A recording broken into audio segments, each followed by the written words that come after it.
Hello and welcome to Explorer Classroom. My name is Jennifer Bergen and I am so glad you are joining us today. Hey, to all of you celebrating Lunar New Year, we are sending you greetings of joy and prosperity.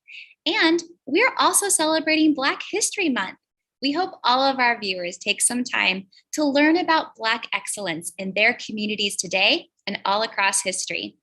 You know, at National Geographic, we know that the power of exploration, wonder, and storytelling can change the world. And this Explorer Classroom YouTube show connects students from all over the world with our National Geographic Explorers for short lessons and time for your questions. Today, our explorer is Dr. Anny Peralta-García. Anny is a biologist who researches how to protect amphibians and reptiles of Northwest Mexico. This means that she wants to ensure that animals, like frogs, have places to live that are not threatened by climate change, people moving into their habitats, or invasive species. One of Anny's most recent projects involved making plans to help increase the population of red-legged frogs in Baja California. Anny knows that even our smallest froggy friends are an important part of our ecosystems. And when their populations are in balance, it benefits all living things, including us. Before we get into today's lesson, let's welcome our viewers who have registered in advance and join us from all over the globe. We'd like to give a shout out to Gilmore Fine Arts K-8 School, Hillard Elementary, J. Cox Elementary, Mr. Kozlowski's first grade, Ms. Matrice's students, Ms. Four's class, Ms. Miles' class, Ms. Murphy's class, Nashwaakis Memorial, Odeya Core Knowledge Elementary School, Rajiv, the dinner group, and Vivian. Welcome to all of you and so many more. We're thrilled to have you all here. And with that, I'm going to hand it over to Anny, and we're going to get this Explorer Classroom started. She's going to be sharing all about frogs. Take it away, Anny. Hello, thank you, Jennifer, for the invitation. So happy to be here. So yes, I'm gonna be talking to you about amphibians. Can you see my screen? Yes. Okay, so I'm gonna tell you how you can become an amphibian hero because amphibians really need them. As Jennifer said, I work with frogs. So I bet you guys have seen a frog before. Frogs are vertebrate, just like you and me. They have bones. Of course, tiny little bones, not like ours. And you know, their skin is usually really smooth and really slippery. I don't know if anybody grabbed a frog before? Anybody? They feel like you're grabbing jelly, maybe. It's like, you know, trying to grab a little piece of jelly. It's like really slippery and really wet because they need their skin to be wet in order to breathe and to survive, because amphibians breathe through their skin.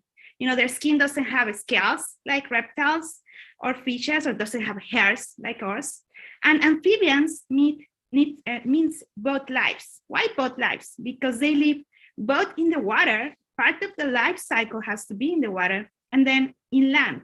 Because when they are adults, you know, is when you see them popping around in the stream or in the ponds, like, you know, the frogs that we know and we have seen on cartoons.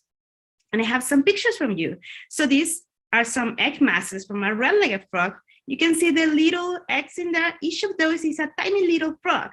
And when they emerge from it, they're like these tiny little fishes, fish-like, and they have gills. They breathe through gills, and they will eat algae in the pond or in the stream. And as they grow bigger, they will become, you know, more bigger and fatty, and then they will absorb their tail and become this tiny little version of a frog. And that's when they get out of the water. So they go through this process of metamorphosis, like a butterfly. You know, probably everybody knows the process of a butterfly, that first they are you know, not so beautiful maybe, but they are a caterpillar, and then they emerge into these beautiful winged beautiful butterflies. It's similar for frogs. first they have to go to this tadpole stage, which they're really pretty. Come on, look at this picture right here. And then they will become this froggy. And they're really important to us. Why? Because as I say, they have to go through a stage in the water, and they are really special. Of course, they don't want, if the water is bad, it has any chemicals or anything that is hurting them, because they have to, remember, they have to breathe through the skin. They will let us know. We will know if there's something bad with the water. This is why they are called bioindicators. It means they indicate us if the water has contaminants or there's something wrong with them, because they will probably get sick or they'll start dying if something is wrong. So if we go through a pond where we don't see many frogs or some of them looks weird, it's probably because there's something wrong in the water and we need to do something about it, because we also need water to live and to survive. Also, so in the skin, remember I said that they breathe through the skin. Some of them produce and have some glands in the skin to produce chemicals and substances to protect them. But also those same chemicals have been used in medicine to heal us. So they help us get better for some of our diseases on where we just don't feel right. So there's a lot of medicines that are being produced, or part of their components comes from these amphibians' skin. So they're really helpful. Other thing is mosquitoes. Who hates mosquitoes? I mean, they're probably pretty. I bet there's some researchers here that loves mosquitoes, but come on, they bite you, and there is this, like this. And sometimes they also, come with diseases. So amphibians help us, but eating those mosquitoes away. So there's also data from this small salamander in eastern United States that can eat up to 900 mosquitoes in one day. You imagine that? Imagine a family of small salamanders or a whole community of other amphibians, how many mosquitoes they can eat in one single day is just amazing. So imagine if there are no amphibians, how many mosquitoes will be out there? And it would just be impossible to go to and enjoy a river or a pond, because all day you will be like this. So amphibians really help us enjoy these environments. And come on, they love those. Look at that tummy in the picture right there. It's probably full of mosquitoes. So they're awesome. And they're just so pretty. I love them. I mean, look at these pictures. It feels like somebody drawn them or colored them. I mean, the first one looks like a jelly gummy bear, it's just so pretty. And it's there, I don't know, it's amazing. I wish I could travel around the world and see all these beautiful frogs. And some of them even like this glass frog, you can see through them. You can see when they're eating, or you can see, I don't know, you can see their heart pump. It's just amazing. And some of them will carry their babies with them, like the photo in the middle from a dendrobatids. I mean, they're just so cute. And just look at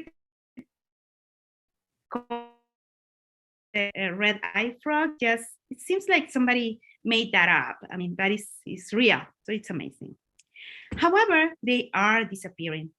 Why? Well, there's so many reasons. You probably have heard about them in other talks. Basically, remember, they need water, and we love to get a lot of water extraction because we need it for food, or we need to clear up habitat for our houses.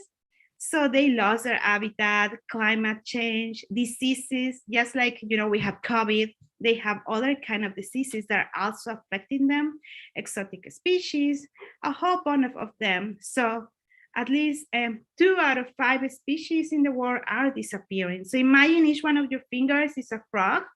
2 of them might disappear if we don't help them. So we have to do something about it. So what am I doing? Well, I'm a researcher. So I try to investigate what is going on with the frogs that I live here in Baja California. One of these is the Redlegged Frog. So I went out and tried to figure out where we're living still, what was happening with them, what are their habitat needs, and how we can help them. What was the one reason or the several reasons that makes them disappear to help them. And one of those things was that they were lacking habitat. They didn't have these beautiful ponds where they can go and have their babies and just, live happily ever after. So we start building ponds for them. And this is one of the ponds that we built 3 years ago. And they just love it. It took us 3 years to see the recovery of the population. Here's a picture of some of those little tadpoles of red-legged frogs. So in 2019, we didn't see many frogs. In 2020, we have a little bit increase in our population. But then in 2021, that's where, frogs start appearing everywhere. It went from counting 10 frogs per night to over 50. So it was amazing. And actually, I have a message from a friend that is right now building a pond in a schoolyard. So I think Andre is going to help me get that message to you. Hello, my name is Miss Redlegged Frog, and I'm here to tell you how you can become an amphibian hero. The first thing you can do is say no to plastic bottles.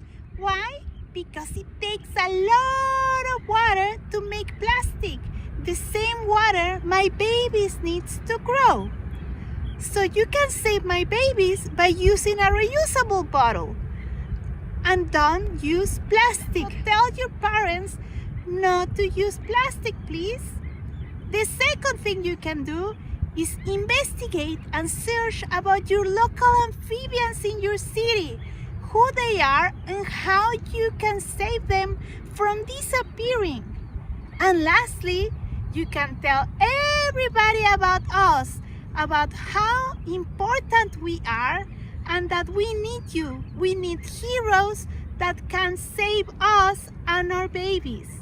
Thank you, little guys. Have a great day. Bye. Thank you, Andre, for sharing that with us. And I hope you enjoy our red-legged frog. She's out busy today, but she says hello. So that's what I have for you today. Let me know if you have any questions. I know I like to be really fast, but we have to hurry and save our species. Well, we're getting towards the end of our show, Annie, and I want to ask a final question on behalf of everyone. You told us a little bit, and so did your friend, Miss Red-Legged Frog, how we can help teach others about the importance of frogs. But what can we do when we live in so many different places? How can we help people better understand that frogs are important? Well, just spreading the word, just tell everybody that amphibians are awesome, that we need them. And if you really, really want to help, again, look for your local amphibians. They gotta be somebody working to save them, just like I'm in Baja California, gotta be somebody on your hometown working with them, and just go and volunteer and get to know your frogs, and you will get in love with them, and then you can save them. Well, Annie, thank you so much for a wonderful show today. We appreciate your expertise. Thank you for the invitation, and thanks for helping me spread the word about amphibians. And to all of our students and educators out there, thank you for joining in. And for those of you who got snowed in at home, we hope that you are doing well and staying warm and cozy. I hope that after today's show, you are thinking you'd like to join more events. So you can sign up for next week's Explorer Classroom. We're going to learn about traditional Polynesian navigation with Lahua Kamala, one of our explorers. And then the week after that, Explorer Magda Bu Daher Karat is going to come talk to us about how flowers spread through seeds. So register, join us. You can have a shout out like the kids did at the beginning of the show, and you might even be on screen with us. Go to natgeoed.org/Explorer Classroom. Have a great day, everyone. Stay curious